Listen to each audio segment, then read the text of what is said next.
오늘 주일 예배는 창조주 하나님께 집중하라. 그게 상수다, 고수다, 고참이다, 지혜다라는 제목으로 잠깐 시간 은혜를 나누고자 합니다. 다른 말로 승리하려면 하나님이 창조주이심을 기억하라. 승리하려면 나의 정체성을 확인하라. 승리하려면 언제나 하나님이 나와 함께 하심을 확신하라. 이런 제목으로 잠깐 시간 은혜를 나누고자 합니다. 방금 읽은 본문 말씀의 배경은 이렇습니다. 남유다가 바벨론의 침공을 받아서 멸망했거든요. 그러면 그들이 왜 망했죠? 나라가 왜 거들났죠? 힘이 없어서? 여러분, 이것은 표면적인 이유인 것이고 근본적인 이유는 그들이, 유다 백성들이 타락했기 때문인 것이죠. 율법도 지키지 않았고 안식일도 지키지 않았고 안식년도 지키지 않았고 자기 멋대로 살았기 때문입니다. 심지어 그들은 하나님을 무시한 채 다른 신을, 곧 우상을, 미신을, 귀신을 섬기기까지 했죠. 다시 말해, 나라가 망했다. 나라가 망했다. 국권을 상실했다. 그 근본적인 이유가 무엇인가? 한마디로 당시 유다 사람들이 하나님을 버렸기 때문이다라는 거예요. 그래서 예레미야 2장 13절에 보면 이런 말씀이 나오죠. 내 백성이 두 가지 악을 행하였나니 그들이 생수의 근원이 되는 나를 버린 것과 곧 하나님을 버린 것과 스스로 웅덩이를 판 것인데 그것은 그 물을 가두지 못할 터진 웅덩이들이니라. 그러니까 하나님을 무시한 채 하나님에 대한 그 개념을 상실한 채 여러 가지 것들을 시도를 해봤지만 여기저기 웅덩이를 파듯이 여러 가지 것들을 시도해봤지만 다 헛수고였다. 곧 터진 웅덩이로서 물을 가두지 못하더라는 거예요.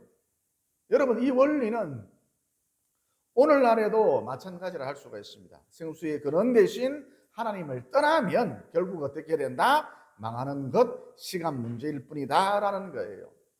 여러분, 우리나라도 한번 보십시오. 정말이지 지긋지긋할 정도로 5,000년 역사 대부분 지긋지긋할 정도로 우상을, 미신을, 귀신을 섬겼지 않습니까? 요산 요수마다 돌을 깎아서 우상을 만들어 놓고 나무를 깎아서 우상을 만들어 놓고 또 철을 깎아서 우상을 만들어 놓고 그것들을 섬겼으며 또 산신령이다, 부처님이다, 서왕당이다, 당산나무다 그러면서 끊임없이 귀신을 불러다 모으고 그 귀신을 섬겼지 않습니까? 여러분, 우리나라가 외국의 빈번한 침탈, 북방민족의 약탈 이처럼 빈번하게 우리나라가 침략을 당했는데 약 1,000번 정도 침략을 당했다 그럽니다. 그러니까 유구한 역사, 반만년의 역사 그러면서 역사가 길다는 것을 자랑삼아 말하지만 그 역사 중, 그 유구한 역사 중 단 하루도 편할 날이 없었다라는 거예요. 여러분, 나라의 역사가 5,000년이면 뭐합니까? 단 하루도 편할 날이 없었는데 5,000년의 역사 의미가 없습니다. 별 가치가 없습니다. 반면 기독교 국가라 할 수 있는 미국의 역사는 채 250년밖에 안 되거든요. 그러나 그 기간 동안 침략을 받기는커녕 세계 초강대국으로서 세계를 이끌었지 않습니까? 지금도 이끌고 있죠. 그러니까 망한다, 특별히 나라가 망한다라는 것은 지정학적인 위치, 국력의 쇠퇴 이런 것은 드러난 이유인 것이고 가장 결정적인 근본적인 이유는 생수의 근원 대신 하나님을 버렸기 때문이라는 거예요. 또 여러분, 우리나라에 전쟁이 그친 지 채 100년밖에 되지 않거든요. 그전에는 정말이지 죽는 게 나을 정도로 백성들의 삶이란 비참, 처참, 기가참, 허참 한마디로 흉측했거든요. 그러면 100년 전에 우리나라에 도대체 무슨 일이 벌어졌는가? 여러분, 이 땅에 비로소 복음의 씨앗이 뿌려지기 시작했다는 거예요. 그런데 여러분, 참 절묘하죠. 복음의 씨앗이 뿌려짐과 거의 동시에 이 한반도에 전쟁이 그쳤다라는 거예요. 우연일까요? 여러분, 전에도 한번 말씀드렸습니다만 일제강점기 시절 우리나라에서 독립운동이 일어난 지점하고 당시 교회가 설립되어 있었던 그 지점하고 거의 일치합니다. 우연일까요? 저절로 이렇게 됐을까요? 그러니까 무슨 얘기냐? 조상 대대로 섬겨왔던 미친, 사신, 귀신, 우상을 버리고 생수의 근원 대신 하나님을 섬기는 사람들이 생겨나면서 하나님을 섬기는 사람들이 점차 늘어나면서 전쟁이 그치고 평화가 찾아오는 이런 놀라운 일들이 펼쳐졌다라는 거예요. 이어 다시 본론으로 돌아와서 유다 사람들이 바벨론에서 포로 생활을 할 때에 하나님께서 그들을 찾아오셨는데 나는 창조주 하나님이시다 그러셨거든요. 여러분, 우리가 믿는 하나님은 창조주 하나님이신데 이것은 무엇을 의미하느냐? 한마디로 하나님이 역사를 이끌어 가신다는 거예요. 한 나라의 역사든 한 민족의 역사든 이 우주의 역사든 역사를 이끌어 가시는 분은 하나님이시다라는 거예요.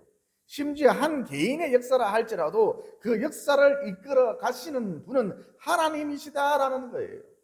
그래서 잠언 16장 9절에 보면 이런 말씀이 나오죠. 사람이 마음으로 자기의 길을 계획할지라도 그의 걸음을 인도하시는 이는 여호와시니라.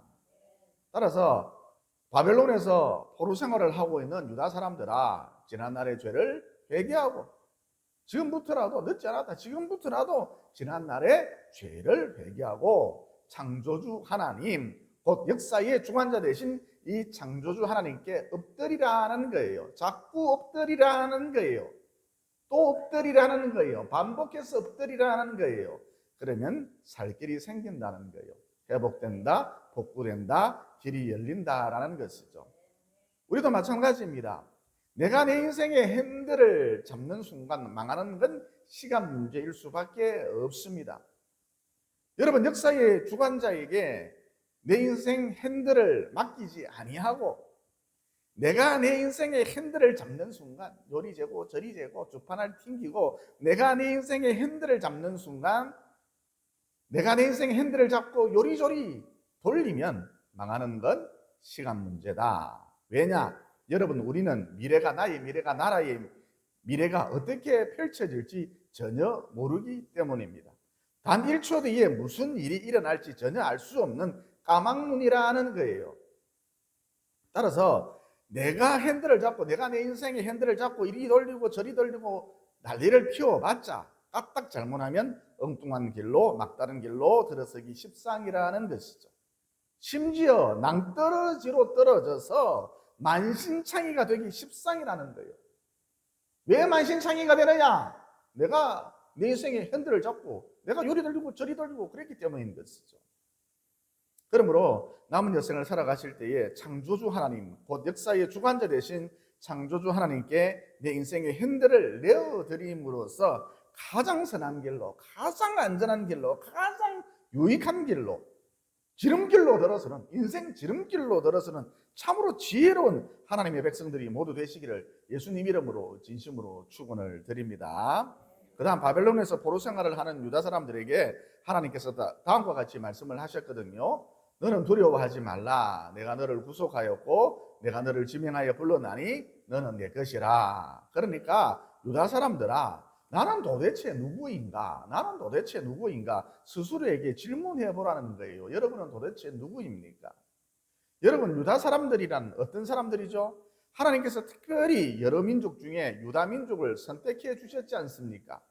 여러분, 하나님께 선택을 받았다. 이게 무슨 뜻입니까? 하나님이 나를 불러주셨다. 하나님이 나의 구속자가 되신다. 하나님이 나의 구원자가 되신다. 그러므로 나는 하나님의 것이다. 이런 뜻 아닙니까? 그러니까 내가 지금 바벨론에서 포로 생활을 하고 있지 않느냐, 상황이 최악이지 않느냐, 이런 현실만을 보지 말고 현실에 함몰되지 말고 나의 정체성, 나의 아이덴티티를 확인하라는 것이죠.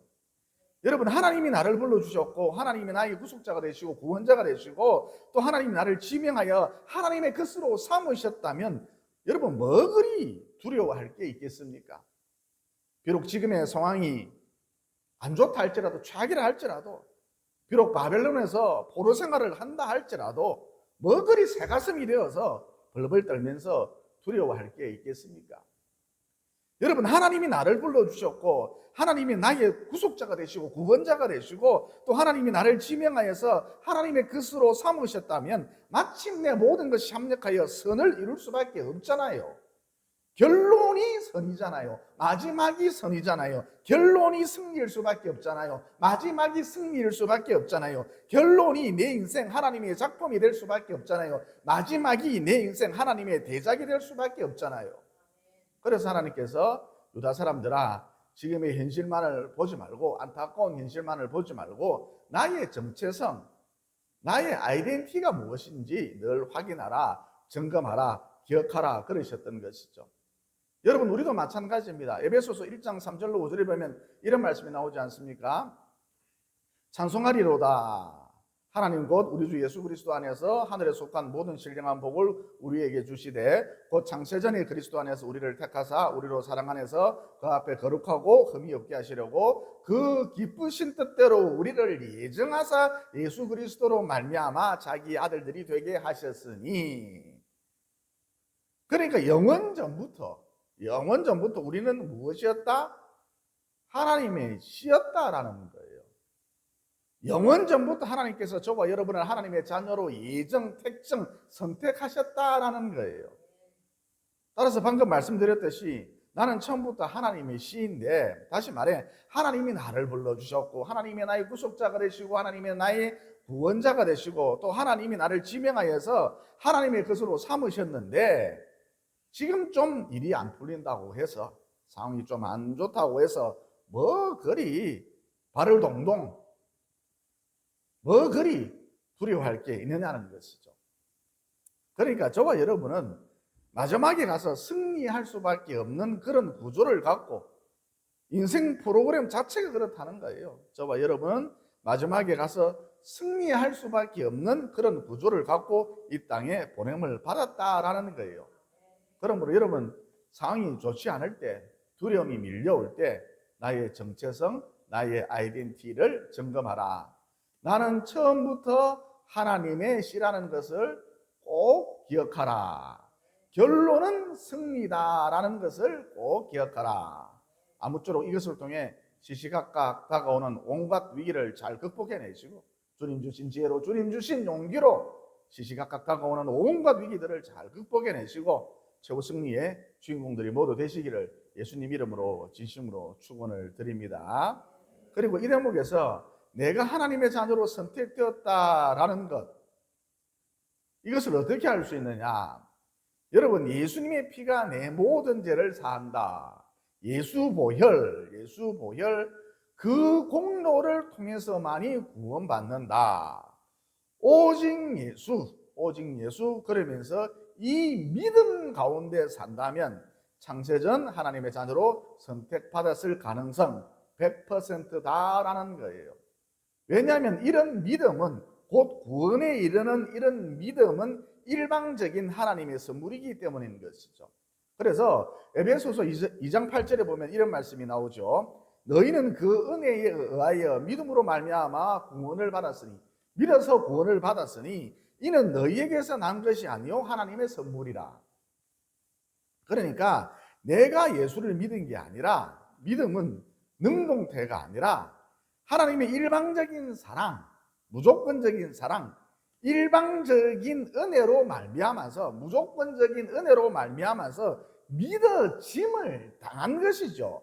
즉 믿음은 수동태인 것입니다. 그리고 여러분, 영원 전부터 하나님의 자녀로 예정, 택정, 선택함을 받은 사람은 그가 어떤 형편에 있든지 간에, 그가 어떤 죄를 지었든지 간에, 그가 어떤 사람이든지 간에 마침내 반드시 꼭 예수님을 믿게 된다는 것이죠. 참 신비합니다. 여러분, 과거 우리나라에 지전파라고 있었습니다. 들어보셨습니까? 부녀자를 강간하고 강도 행각을 벌였던 그야말로 버러지 같은 사람들이었죠. 여러분, 이들이 검거된 지 몇 달 뒤, 수감 생활 6개월 뒤, 곧 사형당하기 직전 그들의 모습이 언론에 공개가 되었는데 다들 광기 어린, 복기 어린 눈빛을 하고 있었죠. 사람 눈빛이 아니었습니다. 그들에게 어떤 기자가 질문을 했습니다. 후회하지 않느냐? 그러자 지존파 일당이 말하기를 실실 웃으면서 사람을 좀 더 죽였어야 하는데 몇 놈 더, 몇 년 더 잡아서 각을 뜨고 생매장을 했어야 하는데 엑스말. 여러분, 이 인간들, 지존파, 인간이기를 포기한 쓰레기라 할 수가 있겠죠.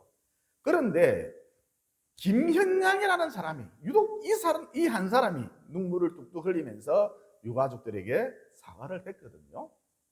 이어 사형 직전 찬송을 부르면서 하나님 품에 안겼습니다.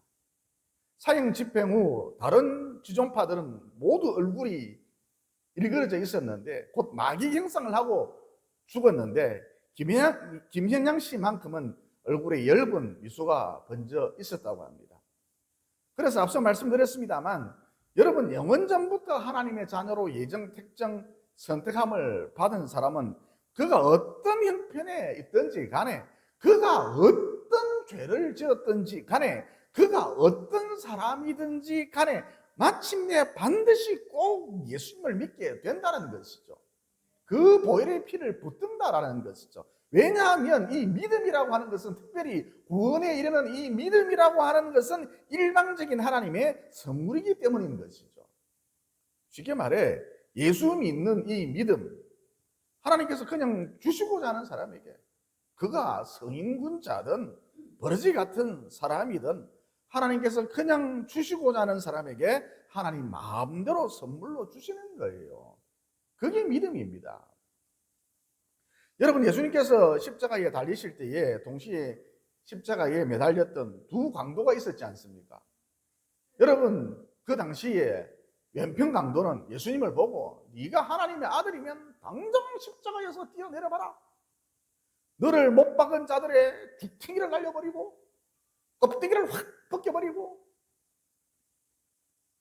우리도 구원해보라. 그러면서 막 비아냥거렸지 않습니까?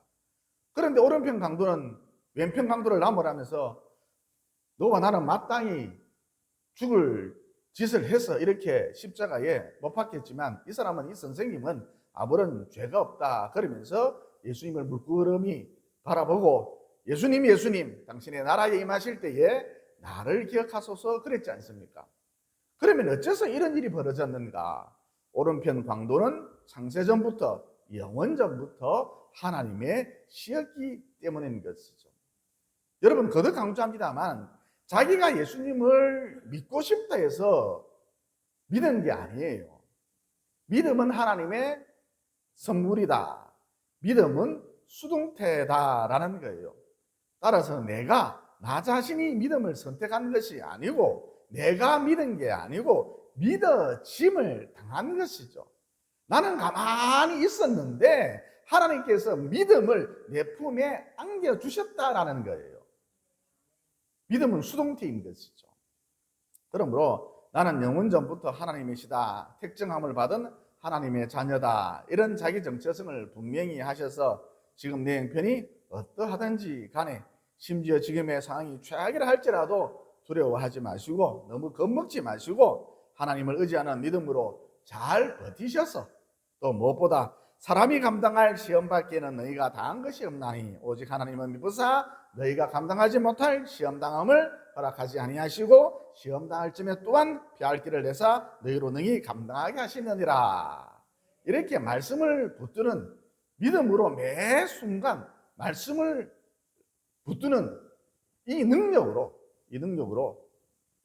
매 순간 다가오는 그런 위기들을 훌쩍훌쩍 잘 또 뛰어넘으셔서 마침내 최후승리의 주인공들이 모두 되시기를 예수님 이름으로 진심으로 축원을 드립니다. 그리고 아버지가 맨날 술을 먹고 와서 살림을 부수고 아이들을 때린다. 왜 그럴까요? 그 아버지의 아버지, 그러니까 할아버지가 그랬을 가능성이 매우 높습니다. 또 이 할아버지 역시 조사를 해보니 술을 먹고 와서 아내를 두드려 패고 살림을 부수고 툭하면 난동을 부렸는데, 여러분 왜 그랬을까요? 그 할아버지의 아버지, 그러니까 선조 할아버지가 그랬을 가능성이 높다는 것이죠. 그러니까 무슨 얘기냐? 술귀신, 악한 귀신이 이 집안의 줄기를 타고 대대로 역사하고 있었던 것이죠.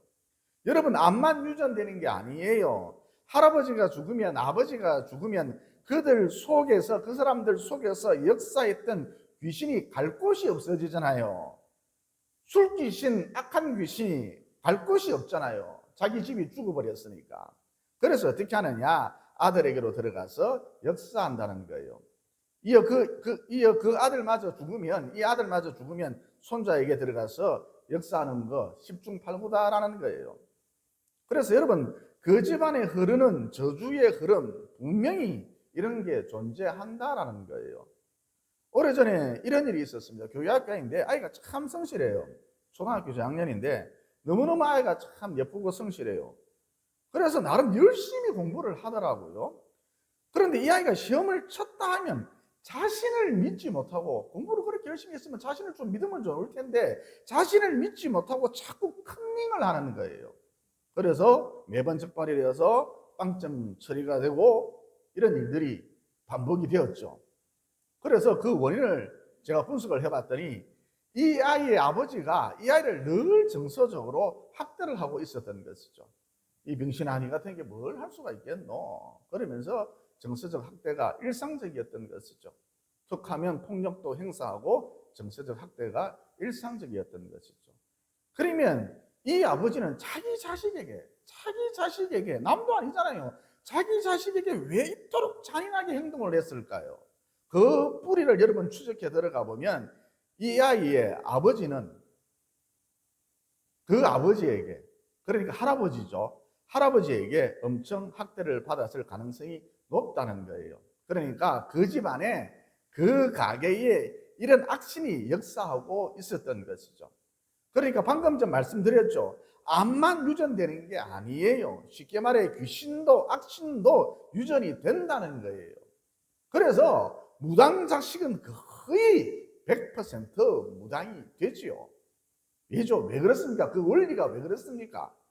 엄마에게서 역사했던 귀신이 엄마가 죽어버리니까 갈 곳이 없잖아요. 귀신집이 사라져버렸잖아요.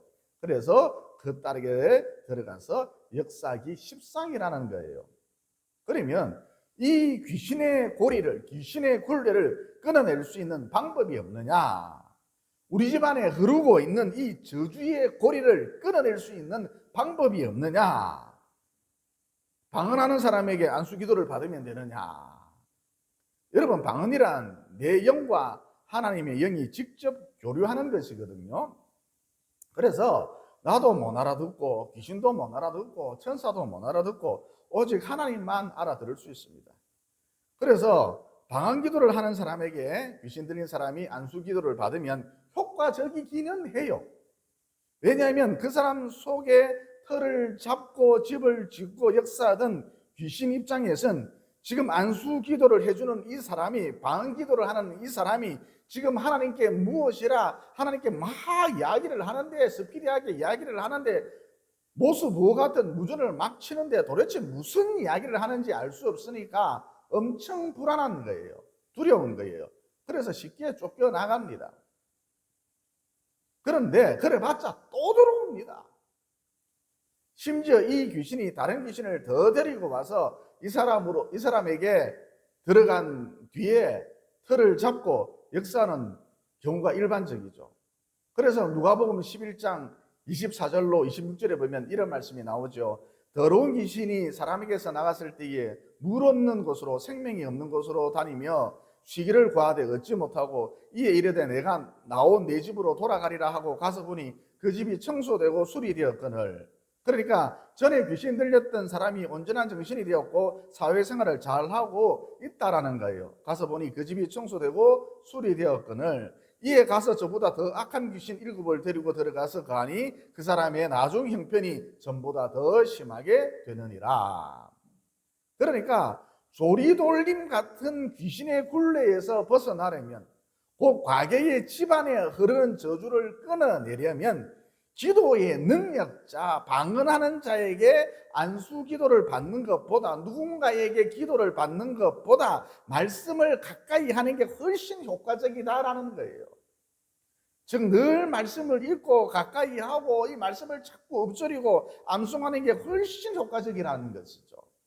예를 들어서 베드로전서 2장 9절에 보면 이런 말씀이 나오죠. 그러나 너희는 택하신 족속이요 왕같은 제사장들이요 거룩한 나라요 그의 소유가 된 백성이니 이는 너희를 어두운 데서 불러내어 그의 기이한 빛에 들어가게 하신 이의 아름다운 덕을 선포하게 하려 하심이라. 너희가 전에는 백성이 아니더니 이제는 하나님의 백성이요 전에는 긍휼을 얻지 못하였더니 이제는 긍휼을 얻은 자니라.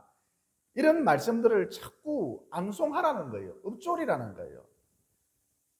그러면 여러분, 하나님의 말씀은 생기이기 때문에, 활력이기 때문에, 살아있기 때문에, 여러분 히브리서 4장 12절에 보면 이런 말씀이 나오죠. 하나님의 말씀은 살아있고 활력이 있어 좌우의 날선 어떤 것보다 예리하여 혼과 영과 및 관절과 골수를 찔러 쪼개기까지 하며 또 마음의 생각과 뜻을 판단하나니. 여러분, 이처럼 하나님의 말씀은 생기이기 때문에, 하나님의 말씀은 활력이기 때문에, 살아있기 때문에, 좌우의 날선 것보다 예리하기 때문에 이런 말씀들이 다른 게 아닙니다. 내가 읊조리는 이런 말씀들이, 내가 암송하는 이런 말씀들이 내 속에 만들어진 귀신집들을 모두 부숴버린다는 거예요. 그러니까 맑은 물을 계속 부으면 더러운 물이 마침내 맑아지듯이 말씀으로 자꾸 내 속을 채우면 자연스럽게 사악한 기운이, 어두운 기운이, 일곱 귀신이 떠나갈 수밖에 없다는 것이죠. 집안에 흐르는 그 어둠의 세력이 떠날 수밖에 없다는 것이죠. 그러므로 말씀으로 내 내면 세계를 자꾸 채움으로써 내 속에 잠재된 마귀집을 모두 파괴낼 뿐만 아니라 언제 어디서든 마귀와의 일전에서, 영적 전쟁에서 최후의 일격을 가함으로써 결국 마지막 승리의 주인공들이 모두 되시기를 예수님 이름으로 진심으로 축원을 드립니다. 그 다음 바벨론에서 포로 생활을 하는 유다인 사람들에게 하나님께서 다음과 같이 말씀을 하셨습니다. 너희가 물 가운데로 지날 때에 내가 너와 함께 할 것이라. 강을 건널 때에 물이 너를 침몰하지 못할 것이며 너희가 불 가운데로 지날 때에 타지도 아니할 것이요 불꽃이 너를 사르지도 못하리라. 여러분, 이스라엘 백성들이 이집트에서 430년간 종살이를 하다가 드디어 해방되어 광야로 나왔는데 웬걸 홍해바다가 그들의 앞길을 행진을 가로막았지 않습니까? 여러분, 그때 하나님께서 어떻게 하셨습니까? 모세로 하여금 지팡이를 내밀어 홍해가 갈라지도록 하라 하셨죠.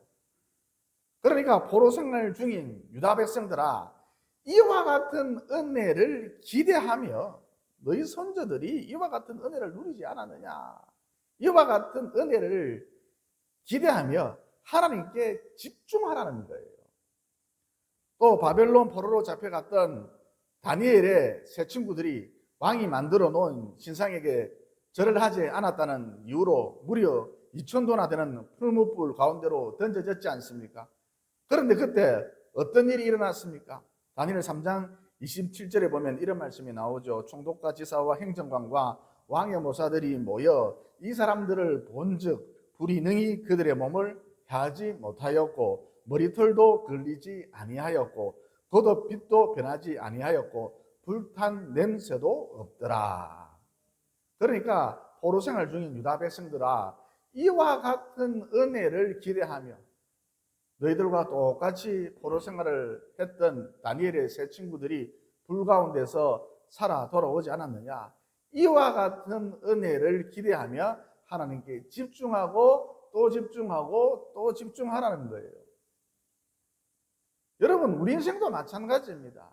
인생을 살다 보면 불 가운데로 지날 때가 있는데 그때 나 혼자 있는 게 아니라는 거예요.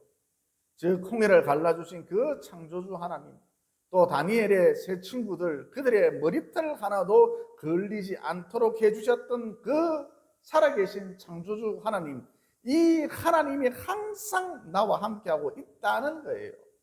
그러므로 이런 하나님이 항상 나와 함께 하신다는 이 진리를 매 순간 흔들릴 때마다 꽉 붙들고 이 진리를 붙드시고 늘 하나님께 집중함으로써 마침내 물과 같은 시험, 마침내 불과 같은 시험을 이기고 최후 승리의 주인공들이 모두 되시기를 예수님 이름으로 진심으로 축원을 드립니다.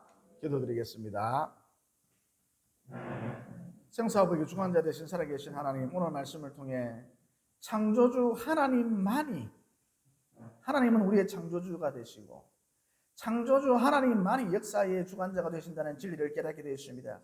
그러므로 창조주 하나님께 내 인생 핸들을 날마다 내어드림으로써 가장 유익한 길로, 안전한 길로, 가장 아름다운 길로 들어설 수 있도록, 곧 인생 지름길로 들어설 수 있도록 축복하여 주시옵소서. 또 하나님이 나를 지명하여 불렀다, 나는 처음부터 하나님의 씨였다라는 이 진리도 깨닫게 됐습니다. 그러므로 위기에 대해 이 진리를 단단히 붙들고 결국은 선하게 된다는 이 진리를 단단히 붙들고 또 말씀을 붙들고 의지하면서 의연하게 상공대 다가오는 이 위기들을 훌쩍훌쩍 뛰어넘어 마침내 최후승리할 수 있도록 도와주시옵소서. 너희가 물 가운데로 지날 때에 내가 너와 함께 할 것이라. 강을 건널 때에 물이 너를 침몰하지 못할 것이며 너희가 불 가운데로 지날 때에 타지도 아니할 것이요 불꽃이 너를 사르지도 못하리라. 이미 이렇게 약속해 주신 예수님 이름으로 기도드리옵나이다. 아멘.